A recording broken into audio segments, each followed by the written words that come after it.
Al-Fatihah. A'udzubillahi minasyaitonirrajim. Bismillahirrahmanirrahim. Alhamdulillahirabbil alamin arrahmanir rahim maliki yaumiddin. Iyyaka na'budu wa iyyaka nasta'in ihdinas siratal mustaqim siratal ladzina an'amta 'alaihim ghairil maghdubi 'alaihim waladdallin.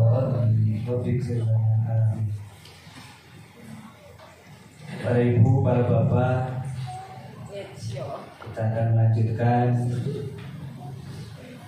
kajian dari kitab Safinatul Najah, Faslun Syurutul Fatihah. Pada malam hari ini kita akan membahas tentang syarat-syarat Al-Fatihah.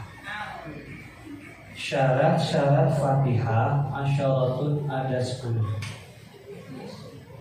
Ketika kita sholat, maka wajib membaca surat Al-Fatihah karena termasuk rukun qauli setelah takbiratul ihram, Allahu Akbar, diucapkan dengan jelas. Yang kedua, rukun qauli yang harus diucapkan dengan jelas adalah surah Al-Fatihah. Al-Quran dikumpulkan dalam satu surat, yaitu surat Al-Fatihah. Ketika surat Al-Fatihah ini turun, 70.000 malaikat mengantar surat Al-Fatihah. Semua iblis nangis ketika surat Al-Fatihah ini turun. Kenapa? Karena dengan sekali membaca Al-Fatihah sama dengan membaca seluruh Al-Quran. Maka Al-Fatihah ini menjadi kewajiban bagi kita dalam sholat. Ketika sholat, la sholata liman lam yaqra' bi Fatihatil Kitab, maka sholat ini tidak termasuk sholat kalau tidak membaca surat Al-Fatihah. Begitupun kalau Nabi sallallahu alaihi wasallam, man shalla sholatan lam yaqra fiha bi ummil qura fahiya khidaj. Barang siapa yang sholat tetapi tidak membaca surat Al-Fatihah, maka sholatnya tertolak. Sampai 3 kali Rasulullah mengatakan, la sholata liman lam yaqra bi Fatihatil Kitab. Dan Rasulullah mengatakan, man sholat sholatan lam yaqra fiha bi ummil qura bi ummil Qur'an fahiya khadaj, maka tertolak. Oleh karena itu, mau sholatnya berjamaah menjadi makmum, apalagi menjadi imam, mau sholatnya munfarid sendirian, harus membaca surat Al-Fatihah. Ada syaratnya? Ya, ada syaratnya, ada 10. At-tartibu, yang pertama harus tertib. Artinya harus berurutan ayat-ayatnya. Yang 7 ayat harus berurutan dari mulai Bismillahirrahmanirrahim, Alhamdulillahirabbil alamin sampai waladhdallin, berurutan ayat-ayatnya. Tidak bisa dibolak-balik.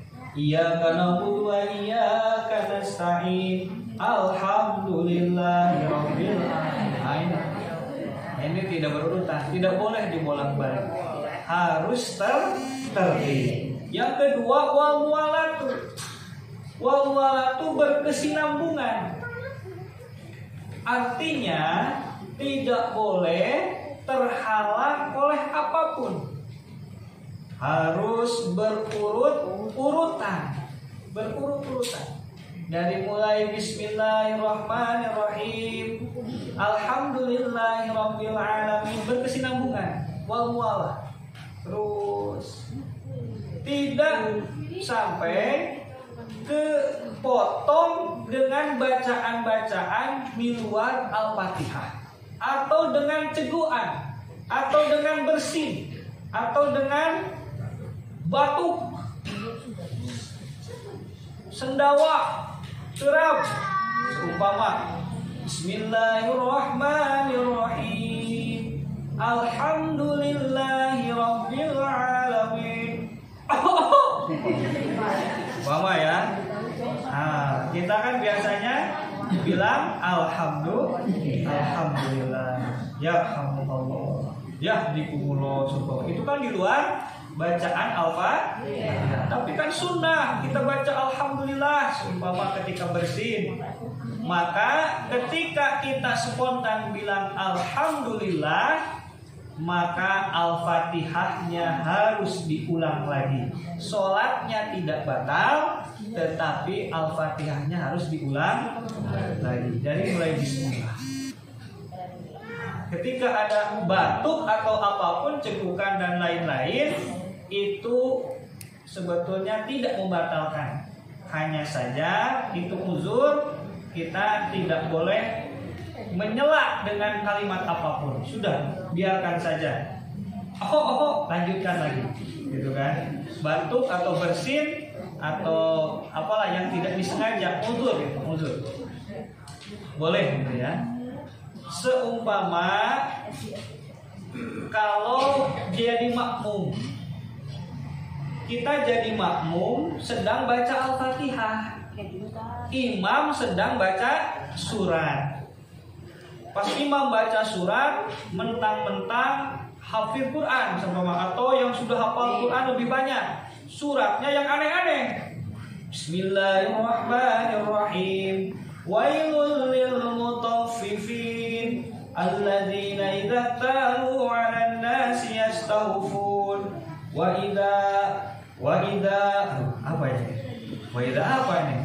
Imamnya wa idza. Kita lagi baca Al-Fatihah, belum selesai, kita masih ihdinas siratal mustaqim. Kalau kita tahu, kita boleh ngasih tahu imam. Wa idza kaluhum aw wazanuhum yukhsirun. Kita boleh ngasih tahu imam, tapi nanti balik lagi kita baca Al-Fatihah, lanjutin. Kalau kita jadi makmum, kecuali kita baca Al-Fatihahnya sudah selesai, imam masih panjang nih baca suratnya. Pas imam salah, seumpama surat kuliah kan putar-putar tuh. Qul ya ayyuhal kafirun la a'budu ma ta'budun wa la antum 'abiduna ma a'bud wa la ana 'abidum ma abattum wa la antum terus putar-putar terus. Kasihan juga kan putar-putar terus. Aduh kasihan nih. Mana lakum dinukumnya nggak ketemu kan? Balik lagi. Udah kita kasih tahu aja karena kita udah beres baca Al-Fatihah. Kita udah selesai, udah lakum dinukum waliyadin. Boleh kita kasih tahu. Kita ketika memang berhenti, kita berhenti bukan berarti untuk tidak membaca lagi, tetapi ketika ada uzur seperti tadi diperbolehkan, tidak membatalkan. Yang kedua wal-mualah ini berkesinambungan, berturut-turut ya, berturut-turut. Yang ketiga wa mura'atu hurufiha, harus terjaga makharijul hurufnya, huruf-hurufnya harus terjaga. Huruf-huruf Al-Fatihah kemarin sudah pernah kita singgung, ada 156 semuanya. Harus ada semuanya. Huruf-hurufnya termasuk makharijul huruf. Ketika mengucapkan bis, tidak bish. Sinnya jadi sya atau jadi sod. Bismillah, ada tasydid, ada segala macam di situ, ada panjang, ada pendek, semuanya harus jelas. Maka kalau tidak jelas, maka ini menjadi tidak sah bacaan Al-Fatihahnya. Kalau Al-Fatihahnya tidak sah, sholatnya pun tidak sah. Nah, huruf-hurufnya harus jelas. Ketika mengucapkan alif, ya alif A. Ketika ada contoh alhamdulillah jadi umpama jadi ain. Karena terlalu lekoh ya. Karena orang Arab kayaknya lekoh-lekoh semua, padahal tidak seperti itu juga. Malah lidah yang paling bagus, yang paling fasih itu lidah orang-orang kita, orang Indonesia. Orang Arab, mohon maaf, kalau qaf itu biasanya berubah menjadi gin. Orang Mesir kok berubah menjadi alif. Gak bisa mereka bilang go, kok itu go. Goiril mal kita itu jelas. Kalau orang sana banyak yang kadang-kadang menjadi berubah hurufnya. Oleh karena itu harus tetap belajar. Ketika alif, ba dan semuanya yang ada dalam surat Al-Fatihah harus jelas. Termasuk yang paling ada di makfu itu adalah walau bolin. Hanya Rasulullah SAW yang paling fasih dalam walau bolin. Kalau walado, bahaya nih. Kalau ada walado, apalagi pakai dal, waladalin bahaya. Kalau ada satu huruf saja yang berubah, maka ini tidak sah sholatnya. Ihdinas, pakai shod, ada ihdinas, bahaya itu. Pakai sin, jadi salah nanti. Selanjutnya, wa mura'atu tasdidatiha. Tasdidnya pun harus terpelihara, harus terjaga. Ketika membaca Al-Fatihah, tasdidnya harus jelas. Ada berapa tasdidnya? Ada 14. Nanti di bab ke depan ada dibahas. Ada 14 tasdid dalam Al-Fatihah. Apa saja contoh? Alhamdulillah, lillah, alhamdulillah. Dalam Allah ada tasydid. Alhamdulillah. Ada lagi yang baca alhamdulillah. Mana tasydidnya itu hilang? Alhamdulillahi Rabbanya ada tasydid. Ada yang baca malah alhamdulillahirabbil alamin. Enak banget gitu ya. Hirabbil alamin, enggak ain tapi alif malah. Nah, ini yang menjadi keliru, menjadi salah. Salah saja satu huruf maka menjadi tidak sah. Bagaimana dengan Al-Fatihah kita? Nah, inilah harus banyak belajar. Dan biasanya santri ketika pesantren yang paling lama, jujur, wallah, saya mondok di pesantren tahfidz di Tasik. Al-Fatihah itu bismillahnya saja, bismillahnya 1 minggu, takutnya 1 minggu, bismillahnya 1 minggu, Al-Fatihahnya lebih dari sebulan. Ngaji tiap hari, Al-Fatihah lagi. Ini kapan tamatnya hafalin Quran? Al-Fatihah terus sampai sebulan, enggak lulus, masih salah 3 sambil dipukul. Ini pakai kayu, paha itu dipukul pakai kayu kalau salah.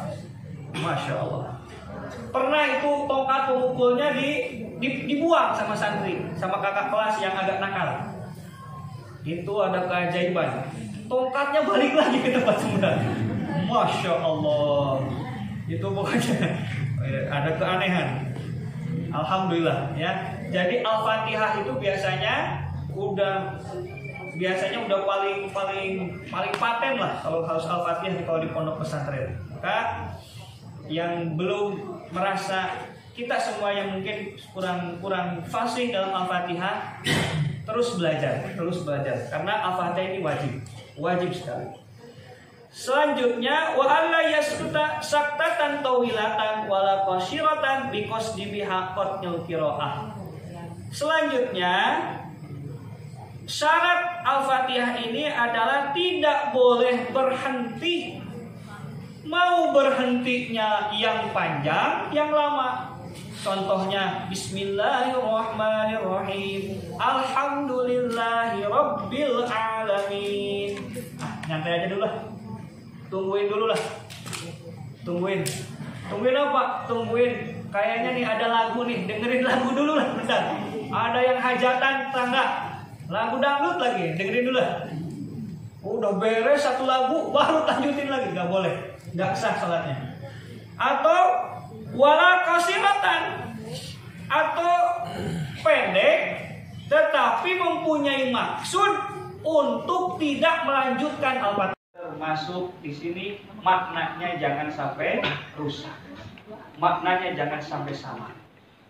Karena kalau sudah rusak kalimatnya, rusak makharijul hurufnya, segalanya akan berubah kepada rusaknya makna.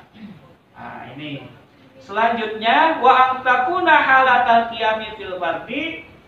Yang kedelapan adalah membaca surat Al-Fatihah ini harus sambil berdiri ketika sholat fardu. Harus sambil berdiri ketika sholat fardu. Subuh, duhur, maghrib, asar, isya, itu surat Fatihahnya harus ketika berdiri.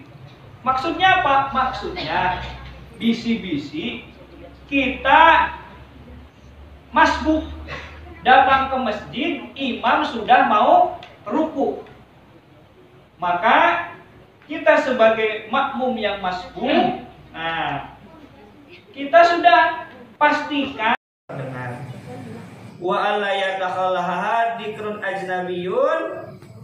Nah, yang terakhir yaitu tidak boleh tercampur dengan zikir-zikir selain dari bacaan surat Al-Fatihah. Tidak boleh tercampur dengan zikir-zikir di luar bacaan Al-Fatihah. Contoh seumpama ujug-ujug baca sholawat gitu kan, atau baca hasbunallah wa ni'mal wakil, ni'mal maula wa ni'man nasir, waladhdallin ditambahin seumpama. Nah, ini tidak boleh.